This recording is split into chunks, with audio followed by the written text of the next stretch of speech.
there's a new national poll out. Now, you would think, Paul, Daniel, that we should show what's going on. We had a little bit of this. Oh, there we go. If you have a, no, we'll keep going. There we go. That's Bernie Sanders right there. So, Paul, Daniel, at least according to this new national poll, it's showing not Pete Buttigieg, not Kamala Harris, not Elizabeth Warren, but none other than Bernie Sanders, tied for lead with Biden. So, this is fantastic news. We're going to win, declared Senator Bernie Sanders on Thursday in response to a new national MSM poll showing the Vermont senator and former Vice President Joe Biden tied for the top spot in the 2020 Democratic presidential primary race. Bernie Sanders and Biden are tied with 27% support, according to the MSM poll.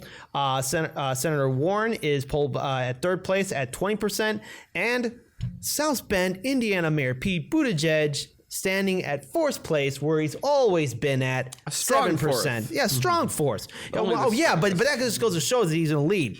So Biden's support has held steady since the Emerson poll in October survey, while Warren has declined 1 percentage point. The poll had a margin error of minus 4.6%, and the sample size of 468 likely Democratic voters. Biden and Sanders continue to hold their bases, which should concern Warren, as she has waited for one of the front runners to slip these past few months. That's not going to happen, especially with Bernie Sanders still gaining momentum. And it seems like right now the support seems to be crystallizing, which kind of goes to Daniel, to your point, to where if Biden were to drop out of the race, I think there's a lot of weight to saying that some of his supporters will go to Senator Bernie Sanders. Oh my God. Also, Cassie Lloyd.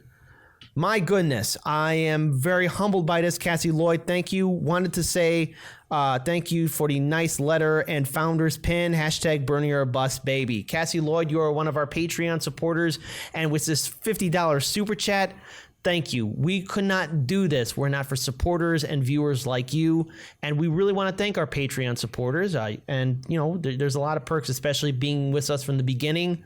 I'm very humbled by it, but a little bit more after this. I just want to just continue with the story, but Cassie Lloyd, thank you. That really helps us out a lot. According to the survey, Sanders gained 37% support from voters under 50 compared to Biden's 15% among Latino voters. Trust me on it. It's going to slip even further when we get to our next story. Man. It's going to be so good. Anyways, let me repeat that again. According to the survey, Sanders gained 37% support from voters under 50 compared to Biden's 15%. Among Latino voters, the split was 36% for Sanders and 23% for Biden. That number will shift. And for among voters who identify as very liberal, Sanders, not surprisingly, claimed 45% compared to Biden's 16%. According to the new survey, the Vermont senator is the only 2020 Democratic leading candidate that's right now beating President Donald Trump in a hypothetical head-to-head matchup. So, Daniel, Paul, I want to get your comments. I think the caveats need to be thrown in here as always. This is a poll. A lot of the polling, I don't particularly care for its methodology, no matter what the result is. As nice as it is to see Bernie coming out with, 37% among people under 50? Is that what it was? I think that does show a little bit about where the energy in the party is, where the future of the party will go. And I think a lot of the actions that we're seeing, even like the little story you started off with, that, you know, talking about Bloomberg and some of the people coalescing around him, that there's sort of a mass scrambling among the people who have the most to lose from a system that does the best for everyone. The people who already have the most money kind of like having the most money, and they're scrambling. Yeah. So let's see. So we have Biden. I mean, you know, again, I think that this type of story will be more and more often, happen more and more often. So again, we have national polls, we have local polls. Whenever Bernie's doing well locally, they'll go national. Whenever he's doing well national, they go local. It's always, you know, they do so many polls from so many places. There's always one or two that Bernie is doing poorly, and then someone they like is doing better. Who's their flavor of the week? Well, it used to be Kamala Harris, then it was Cory Booker, then it was Beto O'Rourke, then it was Pete Buttigieg, then it went back to Biden, who was kind of there the entire time. Then it went to Warren, who was kind of there the entire time. Now it's coming back to Pete Buttigieg, because I don't think it's just us. I mean, maybe on media they're not saying anything, but Biden is slipping, and we're going to have a story a little bit later that goes to a crazy degree of how much he's slipping, but they see that.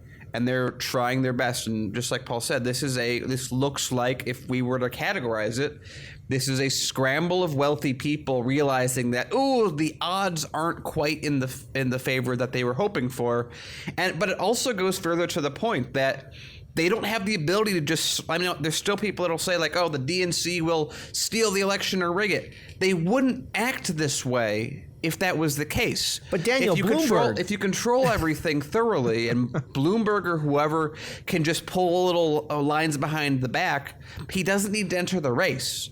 Bloomberg enters the race when they lose control because, and I will say this again and again and again, bigger army diplomacy is a real thing, and it is a real factor, and it doesn't matter. You can rig the rules on a battlefield, and that only works when the army is smaller than yours that you're fighting. So here we are, watching in real time, questioning, to Paul's point, if this poll is exactly what we think it is, blah, blah, blah. This is good news.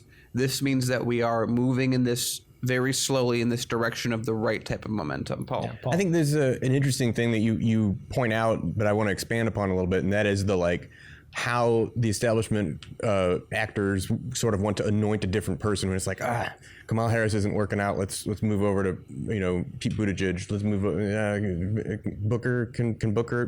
No, Joe Biden.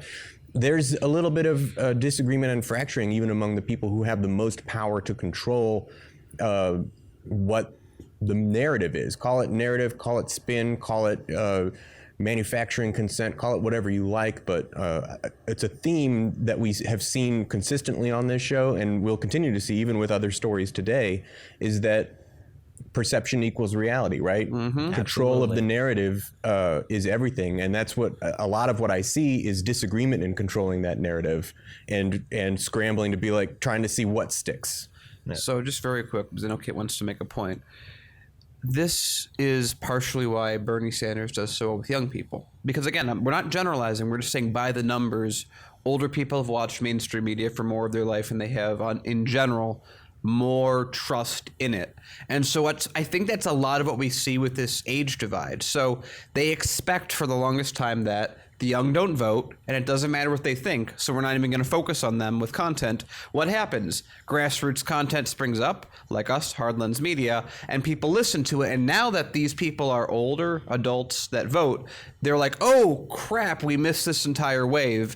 And the people that we have going for us are, dying every single day. And the people that are against us are getting a voting age every single day. Yeah. So even on that note, again, 30 million people, 10% of the population, give or take, watch the news, and that's used to be enough to control the narrative, but it's failing.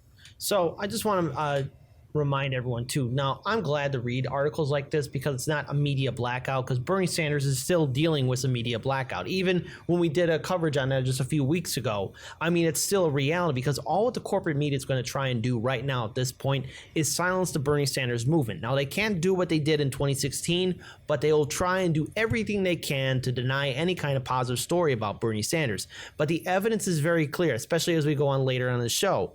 Bernie Sanders is outperforming all of the other competition. Now, look, I like Tulsi Gabbard and I like Andrew Yang, but Bernie Sanders is leading the momentum. He has a lot of infrastructure behind him. He has 1 million supporters backing him up. He has a strong grassroots movement, and he has the support of a lot of people who want to bring in political reform.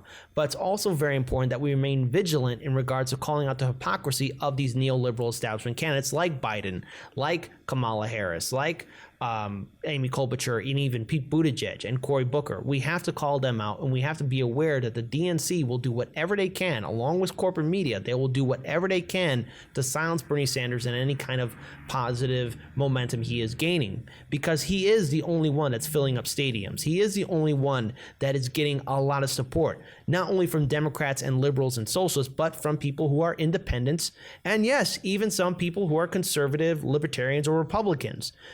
Vigilance is key, and more importantly, this is something that will be your responsibility to all our viewers and subscribers.